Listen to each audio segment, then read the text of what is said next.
დაუწყოითი შემდეგ ისევ საქართველოს კომაროვის სკოლამ ძველი სახელწოდება დაიბრუნა. 199 საჯარო სკოლას დღეიდან ფიზიკა მათემატიკის რესპუბლიკური სკოლა პანსიონი ერქმევა.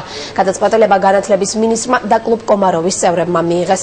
დიმიტრი შაშკენი სასწავლებლის ხელმძღვანელობას პირადად შეხვდა და სკოლის განვითარების სტრატეგიაზე ესაუბრა. ერთ-ერთი პრიორიტეტი სკოლის ბაზაზე გახსნილი პანსიონის განვითარება იქნება. პანსიონში სულ 80 ბავშვი სწავლობს, რომელთა რიცხვი 200-მდე უნდა გაიზარდოს. დღესვე შაშკინმა სახელწოდება შეცვლილ სკოლას 10 კომპიუტერი გადასცა. ამ სკოლას ხავს ძალიან ბევრი კურსდამთავრებული, წარმატებული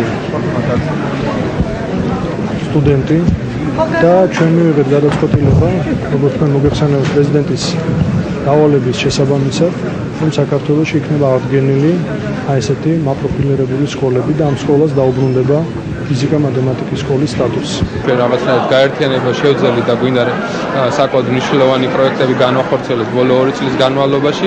უბრალოდ კარგია განათლების სამინისტროს ეს ინიციატივა, იმიტომ ერთია, რასაც ჩვენ ალუმნი შეძლებთ გავაკეთოთ, მაგრამ განათლების სამინისტროს აქტიური ჩათვლით დარწმუნებული ვარ, გაცილებით მეტის გაკეთება შეიძლება.